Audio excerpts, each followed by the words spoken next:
2000 நான் வந்து ஏசிய சபையில் ஐக்கியமாக இருக்கிறதுனால இன்னைக்கு கூட ஒரு ஐக்கியத்திற்காக தான் நான் வருகிறேன் என்று சொன்னேன்.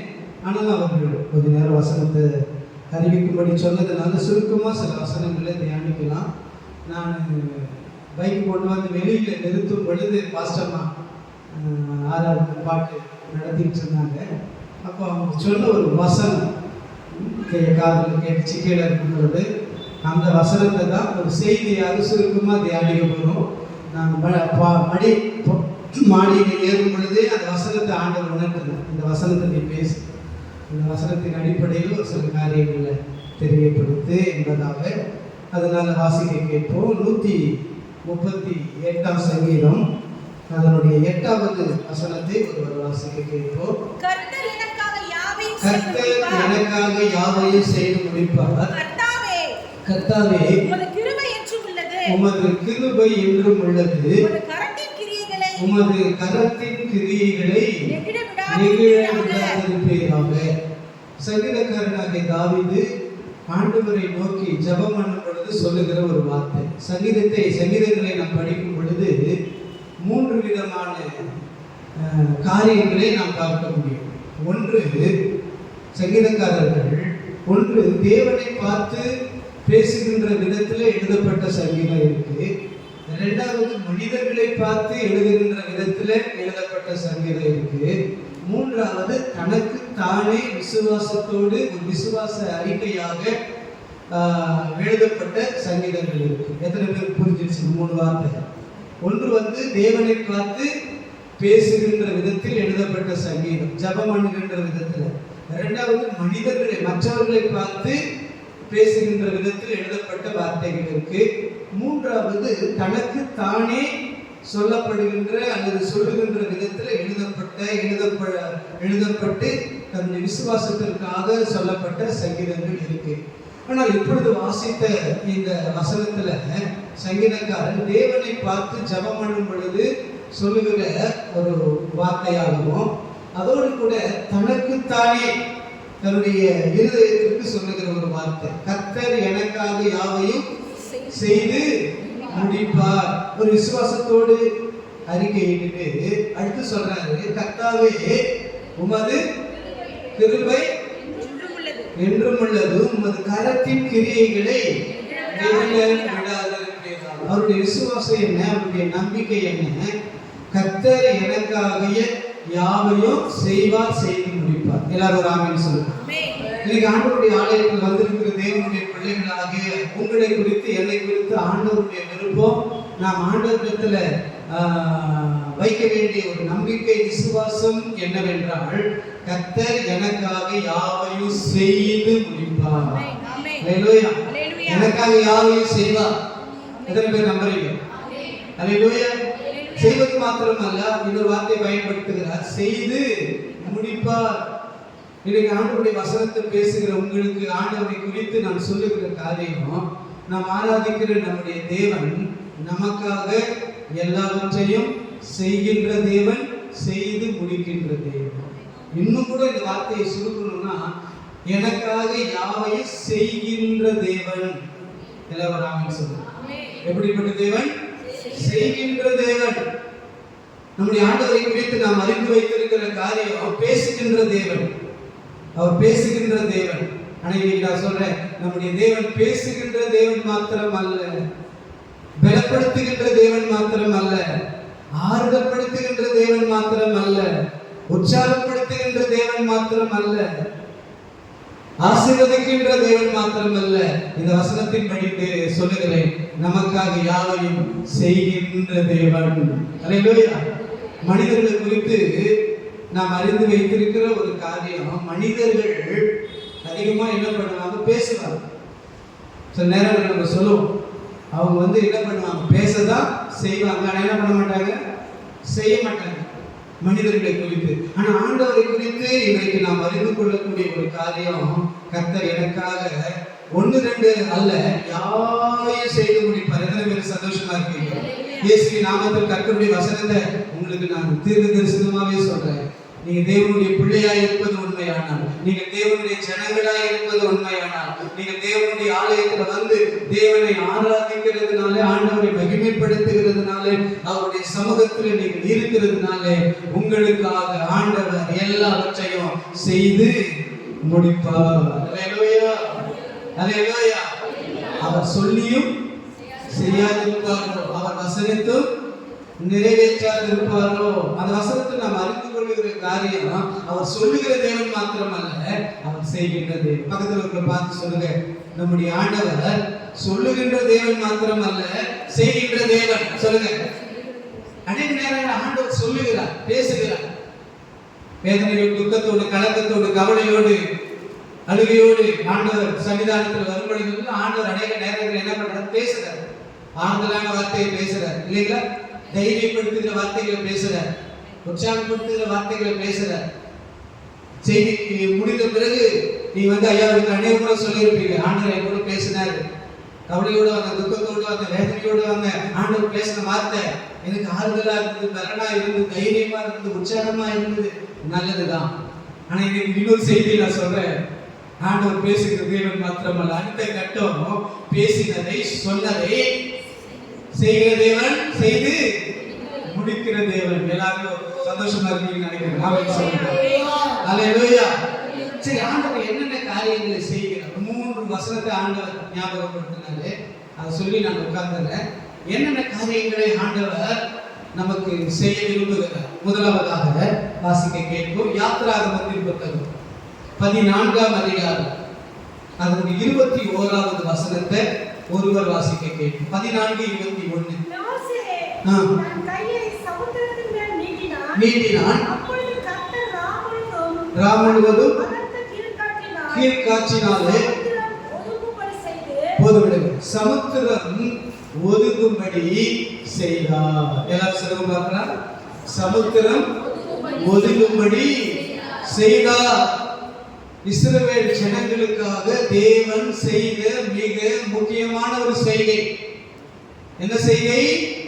அவர்களுக்கு முன்பாக தடையாக அவர்கள் முன்னேறக்கூடாதபடி, அவர்கள் போக வேண்டிய இடத்திற்கு போகக்கூடாதபடி ஆண்டவர் கொடுத்த அந்த வாக்குத்தத்தமான இடத்திற்கு நேராக, அந்த ஸ்தலத்திற்கு நேராக, அந்த ஆசீர்வாதத்திற்கு நேராக அவர்கள் போகக்கூடாதபடி அவர்களுக்கு தடையாக இருந்த, போராட்டமாக இருந்த, பிரச்சனையா இருந்த, அவர்களுக்கு முன்பாக நின்ற அந்த சமுத்திரம் ஒதுக்கும்படி தேவன் செய்தார் இஸ்ரவேல் ஜனங்களுக்காக. இன்னைக்கு ஆண்டவருடைய ஆலயத்தில் வந்திருக்கிற உங்களுக்கு இயேசுவின் நாமத்தில் நான் சொல்றேன், உங்க வாழ்க்கையிலே ஆண்டவர் செய்ய விரும்புகிற ஒரு காரியம். சங்கீதக்காரன் சொல்லுகிறார், கர்த்தர் எனக்காக யாவையும் செய்து முடிப்பார் என்று சொல்லுகிறாரே. இன்னைக்கு ஆண்டவருடைய ஆலயத்தில் வந்திருக்கிற உங்களுக்காக ஆண்டவர் செய்ய விரும்புகிற ஒரு காரியம், உங்களுக்கு முன்பாக தடையாக, பிரச்சனையாக, உங்களை துக்கப்படுத்துகிற, வேதனைப்படுத்தும்படி உங்களுக்கு முன்பாக நிற்கின்ற எல்லா விதமான சமுத்திரங்களும் ஒதுங்கும்படி ஆண்டவர் செய்வார். கையை தட்டி கர்த்தரை மகிமைப்படுத்துவோம். சமுத்திரம் ஒதுங்கும்படி செய்வார். உன் பிரச்சனைகள் ஒதுங்கும்படி செய்வார். உன் போராட்டங்கள் ஒதுங்கும்படி செய்வார். உன் வியாதி பலவீனங்கள் ஒதுங்கும்படி செய்வார். உங்களுக்கு முன்பாக நிற்கிற எல்லா மனிதர்களின் பிரச்சனைகள் ஒதுங்கும்படி செய்வார். நிந்தைகள் உங்களுக்கு முன்பாக நிற்கலாம், அவமானங்கள் உங்களுக்கு முன்பாக நிற்கலாம், நெருக்கங்கள் உங்களுக்கு முன்பாக நிற்கலாம், சில சோதனைகள் உங்களுக்கு முன்பாக நிற்கலாம், சில யுத்தங்கள் உங்களுக்கு முன்பாக நிற்கலாம், சில எதிர்ப்புகள் உங்களுக்கு முன்பாக நிற்கலாம், சில குறைவுகள் உங்களுக்கு முன்பாக நிற்கலாம். உங்களை துக்கப்படுத்துகிற, வேதனைப்படுத்துகிற, உங்கள் வாழ்க்கையை பலவிதமான காரியத்தினால நெருக்கத்தை உண்டாக்கக்கூடிய அநேக காரியங்கள் உங்களுக்கு முன்பாக நிற்கலாம். இயேசு கிறிஸ்துவின் நாமத்தில் கர்த்தருடைய வசனத்தை சொல்லுகிற மகனே, மகனே, என்னுடைய சமூகத்தில் வந்து என்னை மகிமைப்படுத்துகிறது நிமித்தமாக உனக்கு முன்பாக நிற்கிற எல்லா சமுத்திரங்கள் ஒதுங்கும்படி நான் செய்கிறவனாக இருக்கிறேன். என்னுடைய செய்கை உனக்காக வெளிப்படும். உனக்கு முன்பாக நிற்கிற சமுத்திரங்கள் ஒதுங்கும், தடைகள் ஒதுங்கும், பிரச்சனைகள் ஒதுங்கும். அந்த சமுத்திரத்தை நானே ஒதுங்கும்படி செய்வேன். எத்தனை பேருக்கு சந்தோஷம்? எத்தனை பேர் நம்புறீங்க? அல்லேலூயா. மீகாவின் தீர்க்க தரிசன புத்தகம் 2ஆம் அதிகாரம் 13ஆம் வசனத்துல வாசிக்கிறோம். உங்களுக்கு முன்பாக நிற்கின்ற தடைகள், சமுத்திரம், போராட்டம் ஒதுங்கும்படி ஆண்டவர் செய்வதற்காக ஆண்டவர் என்ன செய்யறார் தெரியுமா? அந்த வசனத்துல படிக்கிறோம், தடைகளை நீக்கி போடுகிறவர் உங்களுக்கு முன்பாக நடந்து போகிறார். உனக்கு முன்பாக நிற்கிற தடைகளை நீக்க, சமுத்திரம் ஒதுங்கும்படி செய்ய ஆண்டவர் என்ன செய்யறாருன்னா உங்களுக்கு முன்பாக நடந்து போகிறார். அல்லேலூயா. உங்களுக்காக ஆண்டவர் செயல்படுவதற்காக ஆண்டவர் என்ன செய்யறாரா? நடக்கிறார். அந்த வார்த்தையை கவனிங்க. ஆண்டவர் என்ன பண்ண விரும்புறாரு? சொல்லுங்க, என்ன பண்ண விரும்புறாரு? நடக்க விரும்புறாரு அல்லது நடக்கிறார். அப்படிதான் இருக்கு. தடைகளை நீக்கி போடுகிறவர் உங்களுக்கு முன்பாக நடந்து போகிறார். ஏதோ ஆண்டவர் வானத்துல உட்கார்ந்துகிட்டு ஏதோ வார்த்தையினால சொல்லிட்டு சமுத்திரம் ஒதுங்கட்டும், தடைகள் ஒதுங்கட்டும், பிரச்சனைகள் ஒதுங்கட்டும், போராட்டங்கள் ஒதுங்கட்டும் அப்படி வார்த்தையினாலே மாத்திரம் சொல்லி அந்த தடைகளை ஒதுக்குவதல்ல, தடைகளை நீக்குவதல்ல. வசனம் சொல்லுகிறது, மகனே மகளே உனக்கு முன்பாக நிற்கிற அந்த தடைகளை நீக்குவதற்காக, ஒதுக்குவதற்காக ஆண்டவர் என்ன செய்கிறாரா? உங்களுக்கு முன்பாக அவரு நடந்து போகிறார். எனக்காக செயல்படுவதற்காக, என் தடைகளை நீக்குவதற்காக, எனக்கு முன்பாக இருக்கிற சமுத்திரத்தை ஒதுக்குவதற்காக எனக்காக நடக்கிற ஒரு தேவன் இருக்கிறார். எனக்கு முன்பாக நடக்கிற ஒரு தேவன் இருக்கிறார். இனி நான் கவலைப்பட மாட்டேன். ஏதோ ஒரு தடையோடு நீங்க வந்திருக்கிறீங்க. ஏதோ பண பிரச்சனை இல்ல, பண விஷயத்துல ஒரு தடை, வேலை விஷயத்துல ஒரு தடை, திருமண காரியத்துல ஒரு தடை, என்னுடைய பிள்ளைகளுடைய வாழ்க்கை விஷயத்துல ஒரு தடை, என்னுடைய வேலை வருமானத்துல ஒரு தடை, என்னுடைய தொழில் காரியத்துல ஒரு தடை, என்னுடைய ஆவிக்குரிய விஷயத்துல ஒரு தடை, நான் நினைக்கிற ஆசீர்வாதத்தை பெற்றுக்கொள்ள கூடாதபடி மனிதர்கள் எனக்கு தடையா இருக்கிறாங்க. ஏதோ ஒரு தடைகளோடு நீங்க வந்திருக்கிறீங்க. இயேசு கிறிஸ்துவின் நாமத்தில் கர்த்தருடைய வசனத்தை நான் சொல்றேன். உங்களுக்காக யாவையும் செய்து முடிக்கிற ஆண்டவர் சொல்லுகிறார், மகனே மகளே உனக்கு முன்பாக நான் கடந்து போய் உன்னுடைய தடைகளை நீக்குவேன். உன்னுடைய தடைகளை நீக்குவதற்காக, உனக்கு முன்பாக இருக்கிற சமுத்திரம் ஒதுங்கும்படி செய்வதற்காக உனக்கு முன்பாக நானே நடந்து போவேன். சில இடத்துல சில உதவிக்காக போகும் பொழுதே அவங்க சொல்லுவாங்க, சரி நான் போன் பண்றேன் நீங்க போங்க, நான் போன் பண்றேன் நீங்க போங்க அப்படின்னு சொல்லுவாங்க. போன் பண்ணுவாங்களோ பண்ண மாட்டாங்களோ தெரியாது. அந்த பயத்தோடு குழப்பத்தோடு தான் நமக்கு புறப்பட்டு வருவோம். ஐயா இப்பவே போன் பண்ணி சொல்லுங்க. சில உதவிக்காக போகும் பொழுது போன் பண்ணுங்க, போன் பண்ற நீங்க போங்கன்னுவாங்க. சரி நான் பாத்துக்கிறேன் நீங்க போங்கன்னுவாங்க. சரி இன்னைக்கு போங்க, நாளைக்கு நான் உங்களுக்கு சொல்றேன்னு சொல்லுவாங்க. இதெல்லாம் என்ன சொல்லுவாங்க, உலகத்துக்கு சப்ப கட்டிடுவாங்க. அது மாதிரி நான் நினைக்கிறேன், நீங்க நினைக்கிறீங்க. அதெல்லாம் வேலைக்கு ஆகுமா? அதெல்லாம் என்ன பண்ணணும், நம்ம முடியாது. ஆனா ஆண்டவர் சொல்றாரு, தடைகளை நீக்கி போடுகிற தேவன் உனக்கு முன்பாக நான் என்ன பண்றேன், நடந்து போறேன். எத்தனை பேருக்கு சந்தோஷம்? அல்லேலூயா. ஏசாயாவின் தீர்க்கதரிசன புத்தகம் 45ஆம் அதிகாரம் 2ஆம் வசனத்துல ஆண்டவர் சொல்றாரு, நான் உனக்கு முன்னே போய் கோணல்களை செவையாக்குவேன். கோணல்களை செவையாக்குவேன் என்றால் என்ன அர்த்தம்? தடைகளை நீக்குவேன், சமுத்திரத்தை நீக்குவேன், பிரச்சனைகளை நீக்குவேன், கோணல்களை செவையாக்குவேன். ஏதோ ஒரு கோணல் உங்க பிள்ளைகளுடைய வாழ்க்கையில ஏதோ ஒரு கோணலான காரியம், உங்களுடைய வருமானத்தில் ஒரு கோணலான காரியம், இந்த தனிப்பட்ட வாழ்க்கையில ஏதோ ஒரு கோணலான காரியம். இயேசுவின் நாமத்தில் கர்த்தருடைய வார்த்தையை நான் உங்களுக்கு சொல்றேன். நீங்க ஆண்டவருடைய ஆலயத்துல வந்திருக்கிறபடியால், ஆண்டவரை ஆராதிக்கிற ஒரு நிலையில நீங்க இருக்கிறதுனால ஆண்டவர் சொல்லுகிறார், நான் உனக்கு முன்னே போய் என்னென்ன கோணல்கள் இருக்கிறதோ அந்த கோணல்களை என்னுடைய செய்கையின் மூலமாக நான் செவையாக்குவேன் என்று ஆண்டவர் சொல்லுகிறார். வார்த்தையினால் மாத்திரம் அல்ல, சில நேரங்கள் ஆண்டவர் வார்த்தையினாலே சில கிரியைகளை வெளிப்படுத்துவார். வார்த்தையின் மூலமாக சில அற்புதங்கள் நடக்கிறது. ஆனா இன்னைக்கு ஆண்டவர் எனக்கு உணர்த்தின காரியம், நான் வார்த்தையினால மாத்திரம் அல்ல, நான் பேசுகிறதுனால மாத்திரம் அல்ல, என்னுடைய செய்கையின் மூலமாகவும் என்னுடைய ஜனங்களுக்கு முன்பாக நிற்கிற தடைகளை நான் நீக்குவேன் என்று ஆண்டவர் சொல்லி இருக்கிறார். என்னுடைய செய்கையின் மூலமாக அவர்களுக்கு முன்பாக இருக்கிற எல்லா கோணங்களை நான் செவையாக்குவேன். தாவீது சொன்ன மாதிரி நீங்களும் சொல்லுங்க, கர்த்தர் எனக்காக யாவையும் செய்வார். ஆண்டவர் பார்த்து சொல்லுங்க, ஆண்டவரே எனக்காக யாவையும் செய்து முடிக்கணும், என் பிள்ளைகளுக்காக யாவையும் செய்து முடிக்கணும். முடிக்கணும், என்னுடைய பொருளாதார விஷயத்துல நீ யாவையும் செய்து முடிக்கணும், என்னுடைய ஊழிய காரியத்துல யாவையும் செய்து முடிக்கணும், என்னுடைய இழப்பு நஷ்டம் இப்படிப்பட்ட காரியத்துல யாவையும் செய்து முடிக்கணும், எனக்காக நீங்க செய்யுங்க, எனக்காக யாவையும் செய்து முடிக்க என்று ஆண்டவர் சமூகத்துல நீங்க ஜெபம் பண்ணும் பொழுது உங்களுக்காக ஆண்டவர் யாவையும் செய்து முடிப்பார். அதுல மிக முக்கியமான காரியம், உங்களுக்கு முன்பாக நிற்கிற சமுத்திரங்கள், பிரச்சனைகள், போராட்டங்கள் ஒதுங்கும்படி தேவனே செய்வார். அல்லேலூயா. இஸ்ரவேல் ஜனங்க அந்த அடிமைத்தனத்திலிருந்து வெளியே வராங்க. நான் நினைக்கிறேன் வெளியே வரும் பொழுது அதிக உற்சாகத்தோடு வந்திருப்பாங்க, சந்தோஷத்தோடு வந்திருப்பாங்க, ஒரு நிறைவோடு வந்திருப்பாங்க. வசனம் அப்படிதான் சொல்லுது இல்லைங்களா? ரொம்ப சந்தோஷமா 430 வருஷம் அடிமையா இருக்கிறாங்க, சந்தோஷமா புறப்பட்டு வராங்க. ஆனா கொஞ்ச நேரத்துல திடீர்னு ஒரு அதிர்ச்சி, ஒரு ஆபத்து, ஒரு நெருக்க, ஒரு பிரச்சனை.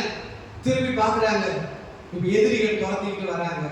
என்ன பண்றதுன்னு தெரியல, பயப்படுறாங்க, முறுமுறுக்கிறாங்க, பயப்படுறாங்க. மோசே சொல்றாங்க. அப்ப ஆண்டவர் சொல்றாரு, இன்றைக்கு காண்கிற எகிப்தை என்றைக்கு காண மாட்டேன், கர்த்தர் உங்களுக்கு செய்ய போகிற ரட்சிப்பை பாருங்க.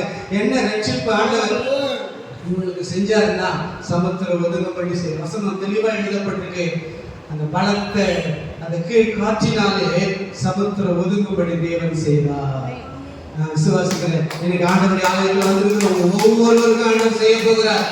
ஒரு பலத்த காற்று, பரிசுத்த ஆவியானுடைய காற்று, பரிசுத்த ஆவியானுடைய வல்லமை காற்று உங்க வாழ்க்கையின் மேலே கடந்து வரும் பொழுது, உங்க குடும்பத்தின் மேல் அந்த பரிசுத்த ஆவியானுடைய வல்லமை காற்று கடந்து வரும் பொழுது, உங்களுக்கு முன்பாக நிற்கின்ற சமுத்திரம் எவ்வளவு பெரியதா இருந்தாலும், எத்தனை நாட்கள் உங்களுக்கு முன்பாக நின்றிருந்தாலும் அந்த சமுத்திரம் ஒதுங்கும் என்று இயேசுவின் நாமத்தில் நான் சொல்றேன். ஆண்டவர் செய்வார். அல்லேலூயா. முதலாவது தேவன் தன்னுடைய ஜனங்களுக்காக செய்யக்கூடிய காரியம், அவர்களுக்கு முன்பாக நிற்கிற சமுத்திரங்களை ஒதுங்கும்படி ஆண்டவர் செய்கிறார். இரண்டாவதாக வாசிக்க கேட்போம். 92ஆம் சங்கீதம் அதனுடைய 4வது வசனத்தை ஒருவர் வாசிக்க கேட்போம். கர்த்தாவே, கர்த்தாவே, உமது செய்கைகளால் என்னை மகிழ்ச்சியாக்கினீர். சங்கீதக்காரனுடைய அனுபவம், ஆண்டவரே என்ன மகிழ்ச்சியாக இருக்கீங்க, இப்ப மகிழ்ச்சியோடு நான் இருக்கேன். காரணம் என்ன? உம்முடைய செய்கை, உம்முடைய செய்கையினால என்ன மகிழ்ச்சியாக இருக்கீங்க ஆண்டவர். இயேசுவின் நாமத்தில் கர்த்தருடைய வசனத்தை உங்களுக்கு நான் சொல்றேன். தேவன் தன்னுடைய செய்கையின் மூலமாக உங்களை மகிழ்ச்சியாக விரும்புகிறார். மகனே, தன்னுடைய செய்கையின் மூலமா உன்னை மகிழ்ச்சியாக விரும்புகிறாரு. மகளே, தன்னுடைய செய்கையின் மூலமா உன்னை மகிழ்ச்சியாக விரும்புகிறாரு. எத்தனை பேர் ஆமென் சொல்றீங்க? ஆண்டவருடைய செய்கை உங்க வாழ்க்கையில வெளிப்படும் பொழுதுதான் நீங்கள் மகிழ்ச்சி அடைய முடியும். மகிழ்ச்சி, ஏதோ ஒரு துக்கத்தோடு நீங்க வந்திருக்கலாம், ஏதோ ஒரு காரிய துக்கம், வேதனை, அழுக, கண்ணீர், இயேசுவின் நாமத்தில் கர்த்தருடைய வார்த்தை உங்களை தேடி வருகிறது. கவலைப்படாத மகனே, மகளே, கவலைப்படாத, சோர்ந்து போகாத, பயப்படாத, எந்த விதத்தில் நீ பின்வாங்கி போகாத. என்னுடைய செய்கையின் மூலமாக நான் உன்னை மகிழ்ச்சியாக்கக்கூடிய ஒரு தேவனாக இருக்கிறேன். வேதத்தில் அநேக நபர்களை ஆண்டவர் மகிழ்ச்சியாக்கி இருக்கிறார். எப்படி ஆண்டவர் மகிழ்ச்சியாக்குவார் தெரியுங்களா? 90ஆம் சங்கீதம் 15ஆம் வசனத்துல அந்த சங்கீதக்காரன் சொல்லக்கூடிய ஒரு வார்த்தை, சிறுமைப்படுத்தின நாட்களுக்கும் துன்பத்தை கண்ட வருஷங்களுக்கு சரியாய் நீர் எங்களை மகிழ்ச்சியாக்கும். எப்படி மகிழ்ச்சியாக்குவார்? துன்பத்தை கண்ட வருஷங்களுக்கு சரியாக ஆண்டவர் உங்களை மகிழ்ச்சியாக்குவார். சிறுமைப்படுத்தின நாட்களுக்கு சரியாக. இந்த வசனத்தை ஆண்டவர் எனக்கு ஞாபகப்படுத்தினாரு, ஆண்டவர் உணர்த்தினாரு. அதுல இருந்து ஆண்டவர் உணர்த்தின ஒரு காரியம், இன்றைக்கு என்னுடைய சன்னிதானத்தில் சமூகத்தில் வந்திருக்கிற அநேக ஜனங்கள் சில நாட்களாக சிறுமையை அனுபவித்துக் கொண்டிருக்கிறார்கள், துன்பத்தை சில வருஷங்களாக அனுபவித்துக் கொண்டிருக்கிறாங்க. இயேசுவின் நாமத்தில் கர்த்தருடைய வார்த்தை உங்களை தேடி வருகிறது. மகனே, மகளே, சிறுமைப்பட்ட நாட்களுக்கு சரியாக, துன்பத்தை கண்ட அல்லது துன்பத்தை அனுபவித்த வருஷங்களுக்கு சரியாக நான் உன்னை மகிழ்ச்சியாக்கும்படி உனக்காக என்னுடைய செய்கையை நான் வெளிப்படுத்துவேன். துன்பம், பொருளாதார பிரச்சனையினாலே நீங்கள் துன்பப்பட்டிருக்கலாம், மனிதனுடைய கிரியைகள் மூலமாக துன்பப்பட்டிருக்கலாம், சில நஷ்டங்கள் இழப்புகள் மூலமாக துன்பப்பட்டிருக்கலாம், மனிதர்களுடைய சில செய்கையின் மூலமாக துன்பப்பட்டிருக்கலாம். துன்பத்தின் பாதையில் நீங்க கடந்து வந்துகிட்டு இருக்கீங்க. ஆண்டவர் துன்பத்தை கண்ட அல்லது அந்த துன்பத்தை அனுபவித்த வருஷங்களுக்கு சரியாக ஆண்டவர் மகிழ்ச்சியாகும்படி தன்னுடைய செய்கையை உங்களுக்கு வெளிப்படுத்துவார். அல்லேலூயா. எத்தனை பேர் நம்புறீங்க? அல்லேலூயா. அநேக நபர் ஆண்டவர் நேரத்தில் மகிழ்ச்சியாக்கி இருக்கிறார். ஒரே ஒரு நபரை சொல்லிட்டு அடுத்த குறிப்பு சொல்லி நான் முடிச்சிருக்கோம். 1 சாமுவேல் 2ஆம் அதிகாரம் முதல் வசனத்தை வாசிக்கும் பொழுது அங்கே அண்ணால் ஆண்டவரிடத்தில் ஜெபம் பண்ணும் பொழுது ஒரு வார்த்தையை சொல்றாங்க. படிங்க. அப்பொழுது அண்ணால் ஜெபம் பண்ணி, என் இருதயம் கர்த்தருக்குள் களி கூறுகிறது, என் கொம்பு கர்த்தருக்குள் உயர்ந்திருக்கிறது, என் பகைஞர்களின் வாய் திறந்திருக்கிறது. ஆண்டவரே தேவனே, உம்முடைய ரட்சிப்பினாலே இப்பொழுது நான் சந்தோஷப்படுகிறேன், இப்பொழுது நான் சந்தோஷமாய் இருக்கிறேன் ஆண்டவரே. அல்லேலூயா. இந்த 1 சாமுவேல் 1ஆம் அதிகாரத்துல இந்த ஆரம்பத்துல அண்ணாவுடைய நிலைமை என்ன உங்களுக்கு தெரியும். அண்ணாவுடைய நிலைமை என்ன? துக்கம், வேதனை, அழுக, சாப்பிட முடியல, சஞ்சலம், தூக்கம் கிடையாது, நிந்தைகள், அவமானங்கள், தலைகுனிவுகள். எதற்காக இந்த உலகத்துல நான் வாழணும் என்கின்ற ஒரு கேள்விக்குறி, பலவிதமான துக்கத்தோடு வேதனையோடு வாழ்ந்து கொண்டிருக்கிற வாழ்ந்த அண்ணாருடைய வாழ்க்கையில ஆண்டவர் ஒரு காரியத்தை செஞ்சார். ஆண்டவருடைய செய்கையை நிமித்தமாக இப்ப அண்ணா சொல்றாங்க, உங்களுடைய ரட்சிப்பினாலே நான் சந்தோஷப்படுகிறேன் ஆண்டவர். அந்த வார்த்தையை கொஞ்சம் இன்னொரு புரியுற மாதிரி சொல்லணும்னா இப்படி சொல்லலாம், ஆண்டவரே உங்களுடைய செய்கையினாலே நான் இப்ப சந்தோஷமா இருக்கிறேன் ஆண்டவர். அப்படி சொல்லலாம், தப்பு இல்லை. உங்களுடைய செய்கையினாலே இப்ப நான் எப்படி இருக்கிறேன்? சந்தோஷமா இருக்கிறேன். 1ஆம் அதிகாரத்தில் ஒரே துக்கம், வேதனை. உங்களுக்கு தெரியும் என்ன பிரச்சனை, அண்ணாவுடைய வாழ்க்கையில் என்ன பிரச்சனை? எனக்கு தெரிஞ்ச அளவுக்கு எல்லா ஆசீர்வாதமும் இருந்தது, ஒரே ஒரு ஆசீர்வாதம் மாத்திரம் இல்லை. இன்னைக்கு இந்த சமுதாயத்தில் வாழ்கிற ஜனங்களுடைய நிலைமை கூட அதுதான். நீங்க ஆண்டவருடைய ஆலயத்துல வந்திருக்கிற உங்களுடைய நிலைமை கூட அதுவாக இருக்கலாம். எல்லாம் இருக்குங்க ஐயா, ஆனா இந்த ஒரு ஆசீர்வாதம் மாத்திரம் இல்லை. எல்லாம் இருக்கு, ஆனா இந்த ஒரு நன்மை மாத்திரம் இல்லை. எல்லாமே இருக்கு, ஒரு வேலை இல்லை. எல்லாமே இருக்கு, ஒரு வருமானம் இல்லை. எல்லாமே இருக்கு, என் பிள்ளைக்கு ரட்சிக்கப்படல. எல்லாமே இருக்கு, என் வீட்டுக்காரர் சரியில்லை. எல்லாமே பரவாயில்லை, இந்த சூழ்நிலை மாத்திரம் சரியில்லை. அப்படிப்பட்ட நிலைமை தான் இந்த கன்னிகருடைய வாழ்க்கை. இந்த அண்ணாவுடைய நிலைமையும் அப்படிதான். எல்லாமே இருந்தது, ஆனா வாழ்க்கையில ஒரே ஒரு குறைவு. அதுல அண்ணாவுடைய வாழ்க்கையில எல்லாமே இருந்தது என்று சொல்லும் பொழுது அதுல மிக முக்கியமான ஒரு காரியம் அண்ணாவுக்கு நன்றாகவே இருந்தது. அது என்னன்னு சொல்லுங்க சகோதரிகள், கண்டுபிடிச்சிங்கன்னா சொல்லுங்க. ஒரு காரியம் மாத்திரம் ரொம்ப நல்லாவே இருந்தது. என்னன்னு கேட்டீங்கன்னா நல்ல புருஷன். எல்லாம் சொல்லுங்க பார்க்கலாம், சொல்லுங்களேன். சும்மா நல்ல எப்படி சொல்றீங்கன்னு கேட்குறீங்க. உங்களுக்கு தெரியும் அண்ணாவுடைய புருஷன் நல்ல புருஷன் நான் சொல்றேன். எத்தனை பேர் ஏற்றுக்கிறீங்க? ஏற்றுக்க மாட்டீங்களா? சரி, பரவாயில்ல. நான் எதை வச்சு அப்படி சொல்றேன்னா, ப்ராக்டிக்கலாக இங்கே நடக்கிற சில காரியங்களை யோசிச்சு சமுதாயம் நடக்கிற விஷயங்களை யோசித்து தான் நான் சொல்றேன். எப்படி நல்ல புருஷன் நினைக்கிறேன்னா, அண்ணா சாப்பிடாம அழுதுகிட்டு இருக்காங்க, வேதனையோடு இருக்காங்க. இப்போ கணவர் வரார், எல்கானா வரார், வந்துட்டு அண்ணாவை பார்த்து கேட்கிற ஒரு வார்த்தை, அண்ணாலே ஏன் ஏன் அழுகிறார்? ஏன் சாப்பிடாது இருக்கிறார்? ஏன் சஞ்சலப்படுறார்? விசாரிக்கிறார். ஏன் அழாத? அதாவது ஏன் சாப்பிடாம இருக்கிற? சாப்பிடு. ஏன் சஞ்சலப்படுற? சஞ்சலப்படாத, துக்கப்படாத. அந்த வார்த்தை இன்னும் அடுத்து சொல்லணும்னா அவர் என்ன சொல்லியிருப்பாரு? நான் இருக்கிறேன் சொல்றாருல, 10 குமாரரை பார்க்கலாம், நான் இருக்கிறேன் உனக்கு, நீ ஏன் கவலைப்படுற? நான் உன்னை திட்டினாதான் நீ கவலைப்படணும். நான் இருக்கிறேன், நான் உனக்கு ஆதரவா இருக்கிறேன், நான் உனக்கு பலனா இருக்கிறேன், நான் உனக்கு நன்மையா இருக்கிறேன், நான் உனக்கு உதவி செய்யறேன், நான் உனக்கு இருக்கிறேன், நீ கவலைப்படாத. நல்ல புருஷன் தானேங்க. ஏன் கை தூக்க பிடிச்சிங்க? விசாரிக்கிறாரு, ஆறுதல் படுத்துறாரு, பலப்படுத்துறாரு. எனக்கு அந்த 3 வார்த்தையில மிக முக்கியமான ஒரு வார்த்தை என்னன்னா, ஏன் அழுதுகிட்டு இருக்க? அழாம இரு. இப்படிப்பட்ட வார்த்தைய இன்றைக்கு இருக்கிற புருஷர்கள் தன் மனைவியை பார்த்து சொல்வதற்கு அநேக மனைவிகள் என்ன பண்றாங்க? எங்கோடு இருக்காங்க, இன்னைக்கு சொல்றது கிடையாது. சிலர் சொல்றாங்க, சிலர் விசாரிக்கிறாங்க. எனக்கு தெரிந்த ஒரு குடும்பம், ஏற்கனவே சொல்லியிருப்பேன், அதனால சொல்ல ஞாபகம் வரும். சென்னை வேசார்பாடியில் இருக்காங்க. அவர்களுக்கு திருமணமாகி 14 வருஷம் குழந்தை இல்லை. அது குறிப்பாக பார்த்தீங்கன்னா திருமணமாகி 10 வருஷம் குழந்தை இல்லாத ஒரு சூழ்நிலை. அந்த 10வது வருஷம் நினைக்கிறேன். அந்த வருஷத்துல ஒரு சம்பவம் நடந்தது. அந்த சகோதரர் வீட்டில் இருக்காங்க. அவங்க வீட்டுக்கார் வெளியில போயிட்டு வீட்டுக்குள்ள வராரு. வந்தா இவங்க அழுதுட்டு இருக்காரு. வீட்டுக்காரர் கேட்கிறாரு, என்னம்மா அழுதுகிட்டு இருக்க? அவங்க அமைதியா இருக்கிறார். அடுத்தது இவர் சொல்றாரு, நீ எதுக்காக அழகுன்னு எனக்கு தெரியும். அதுக்கும் பதில் இல்லை, அமைதியா இருக்கிறாரு. அடுத்தது இவர் சொல்றாரு, நீ குழந்தைகள் தான் அழுதுகிட்டு இருக்க அப்படின்னு அடுத்தது இவர் பேசுறாரு. அவங்க அமைதியா இருக்காங்க. அடுத்தது ஒரு வார்த்தையை சொல்றாரு. என்ன சொன்னாலும் தெரியுங்களா? நீ குழந்தைகள் அழுதுகிட்டு இருக்க, நான் இன்னைக்கு உங்களுக்கு சொல்றேன், நீ எதுக்கு அழுதுகிட்டு இருக்க? நான் உனக்கு குழந்தை, நீ எனக்கு குழந்தை, நமக்கு எதுக்கு குழந்தை அப்படின்னு சொன்னாலும் அழுதுகிட்டு இருந்து இப்ப ரொம்ப அதிகமாக ஆரம்பிச்சிட்டாங்க.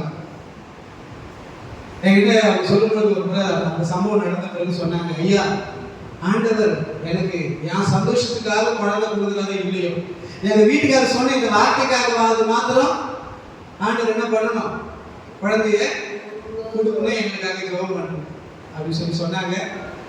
அதுக்கு பிறகு 4 வருஷம் கழிச்சு அவங்க திருமணமாகி 14வது வருஷத்துல ஒரு குழந்தையை கொடுத்தாரு. இப்ப அந்த குழந்தை பெண் குழந்தையை கொடுத்தாரு. நான் நினைக்கிறேன் இப்ப அந்த குழந்தைக்கு 9-10 வயசு நினைக்கிறேன். அல்லேலூயா, அல்லேலூயா. அது மாதிரி அண்ணால் குழந்தை இல்லாம துக்கப்பட்ட நேரத்துல விசாரிக்கிறதுக்கு கணவர் இருக்கிறாரு. ஆனாலும் கூட இருதயத்துல மகிழ்ச்சி இல்லை, சந்தோஷம் இல்லை, உற்சாகம் இல்லை, அழுக, துக்கம், வேதனை. அப்ப அதுக்கு என்ன தெரியுது, என்னதான் மனிதர்கள் நம்ம ஆறுதல் படுத்தினாலும், நல்ல சூழ்நிலை உலகத்துல இருந்தாலும், ஆண்டவருடைய செயல்கள் நம்ம வாழ்க்கையில வெளிப்படாத வரைக்கும் நம்முடைய வாழ்க்கைக்குள்ளே ஒரு மகிழ்ச்சி வருவதற்கு வாய்ப்பு இல்லை. அல்லேலூயா. எப்ப ஆண்டவருடைய செய்தி வெளிப்பட்டதோ, எப்போ அந்த அண்ணாவுக்கு ஆண்டவர் ஒரு குழந்தையை கொடுத்தார், அதுதான் ஆண்டவருடைய செய்தின்னு சொல்றேன். அந்த காரியம் நடந்த பிறகுதான் இப்ப அந்த அம்மா சொல்றாங்க, ஆண்டவரே உங்களுடைய ரட்சிப்பினாலே செய்கையினாலே இப்பொழுது நான் சந்தோஷப்படுகிறேன். ஆண்டவரே உங்களுக்கும் ஆண்டவர் செய்வார். உங்களுக்கும் இயேசுவின் நாமத்துல கர்த்தருடைய ஊழியக்காரன் சொல்றேன், இந்த வருஷம் முடிவதற்குள்ளாக இப்படிப்பட்ட செய்திகள் உங்களுக்கு வெளிப்பட கவலைப்படாத.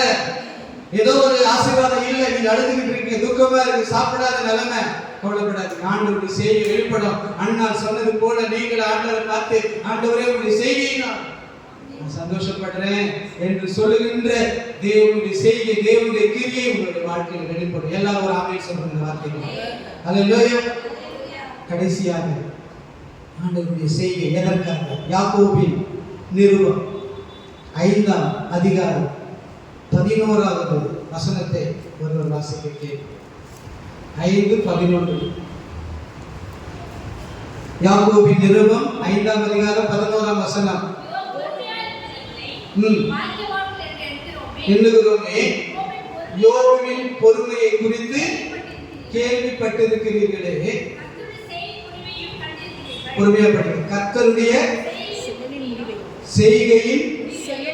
செயலின் முடிவையும் கண்டிருப்பது. யாக்கோபு எழுதுறாரு சபை ஜனங்களுக்கு, யோபுவை குறித்து எழுதுறாரு.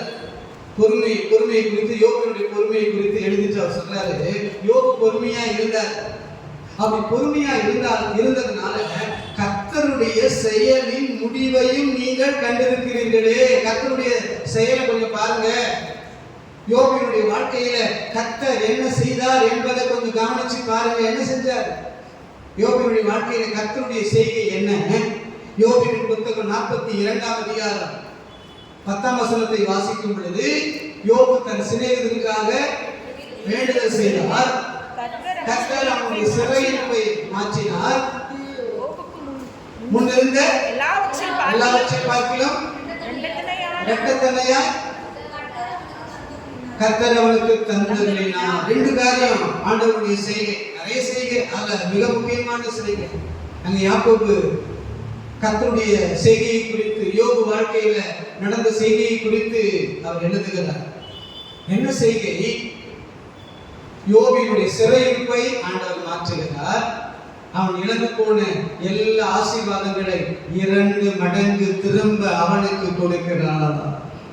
மூன்றாவது காரியம், ஆண்டவருடைய செய்கை எப்படிப்பட்டது? இழந்து போனதை திரும்ப கொடுக்கக்கூடிய செய்கை. எதற்கு ஆமென் சொல்றீங்க? ஏதோ ஒரு ஆசீர்வாதத்தை இழந்து போய் வந்து இழந்து போன மாதிரி நீங்க நினைக்கலாம்.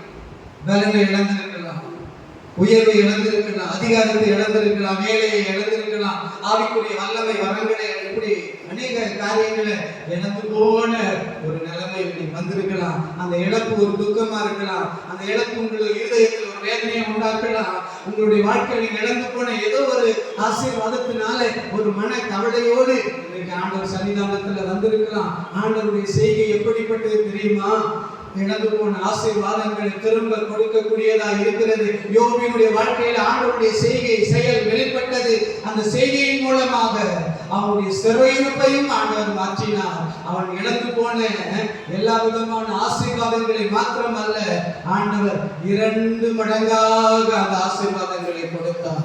நேற்றும் இன்றும் என்றும் மாறாது இருக்கிற ஆண்டவர் அன்றைக்கு யோபுக்கு இழந்து போன ஆசீர்வாதங்களை கொடுத்த ஆண்டவர் இன்றைக்கு ஆண்டவருடைய ஆலயத்தில் வந்திருக்கிற உங்களுடைய வாழ்க்கையில இழந்து போன ஆசீர்வாதங்களை 2 மடங்கு திரும்ப கொடுக்க ஆண்டவர் வல்லமையுள்ள தேவன் மாத்திரம் அல்ல, ஆண்டவர் உங்களுக்காக செயல்படுகிற தேவனாய் இருக்கிறார். எதற்கு ஆமென் சொல்றீங்க? 1 சாமுவேல் 30ஆம் அதிகாரத்துல தாவீது என்ன இழந்தார்? மனைவி பிள்ளைகளை இழந்தார். அவர் தாவீதோடு கூட இருந்த நபர்கள் தங்கள் குடும்பங்களை இழந்தார்கள். சிக்லாக் பட்டணத்துல ஆசீர்வாதங்களை இழந்தாங்க, குடும்பத்தை இழந்தாங்க, மனைவியை இழந்தாங்க, பிள்ளைகளை இழந்தாங்க. அந்த தாவீதுக்கு 30ஆம் அதிகாரத்துல பயங்கரமான நெருக்கம். வசனம் சொல்லுகிறது, மிகவும் நெருக்கப்பட்டான். கர்த்தருக்குள்ள தன்னை திடப்படுத்திக்கிட்டான். ஆண்டவருக்கு ஜெபம் பண்றாரு. ஆண்டவர் சொல்றாரு, நீ தொடர்ந்து போ, நான் திரும்ப உனக்கு தருவேன். நான் நினைக்கிறேன் 19ஆம் வசனத்துல அங்க எழுதப்பட்டிருக்க அந்த வசனத்தை மாத்திரம் படிங்க. எதிரிகள் கொள்ளையாடின எல்லாவற்றிலும் சிறியதிலும் பெரியதிலும் ஒன்றும் குறைவுபடாமல் எல்லாவற்றையும் தாவீது திருப்பிக் கொண்டான். அல்லேலூயா. இழந்த எல்லாவற்றையும் தாவீது திருப்பிக் கொண்டான். சிறியதாகிலும் பெரியதாகிலும் ஒன்று குறைவுபடாமல் திருப்பிக் கொண்டான். இது ஆண்டவருடைய செய்கை. இன்றைக்கு ஆண்டவருடைய ஆலயத்தில் வந்திருக்கிற தேவனுடைய பிள்ளைகளாகிய நீங்க எதை இழந்திருக்கிறீங்க? ஆண்டவர் உங்களுக்கு திரும்ப தருவார், திரும்ப கொடுப்பார். திரும்ப கொடுக்கும்படி ஆண்டவர் தன்னுடைய செய்கையை வெளிப்படுத்துவார். எத்தனை பேர் நம்புறீங்க? எத்தனை பேர் விசுவாசிக்கிறீங்க? திரும்ப சொல்லுங்க, கர்த்தர். மனசுல கையை வச்சுக்கிட்ட முடிஞ்சா சொல்லுங்க, கர்த்தர் எனக்காக, என் குடும்பத்துக்காக, என் பிள்ளைகளுக்காக, என் வேலைக்காக, என் வருமானத்துக்காக எல்லாவற்றையும் செய்து முடிப்பார். ஆண்டவருடைய செய்தியின் மூலமாக எனக்கு முன்பாக இருக்கிற சமுத்திரங்கள் ஒதுங்கும். ஆண்டவருடைய செய்தியின் மூலமாக என் இருதயத்தில் இருக்கிற துக்கம் நீங்கி மகிழ்ச்சி உண்டாகும். ஆண்டவருடைய செய்தியின் மூலமாக நான் இழந்து போன எல்லா ஆசீர்வாதங்களும் திரும்ப எனக்கு கிடைக்கும். விசுவாசத்தோடு அறிக்கையிட்டீங்களா? விசுவாச கையை தட்டி ஆண்டவரை மகிமைப்படுத்துங்க.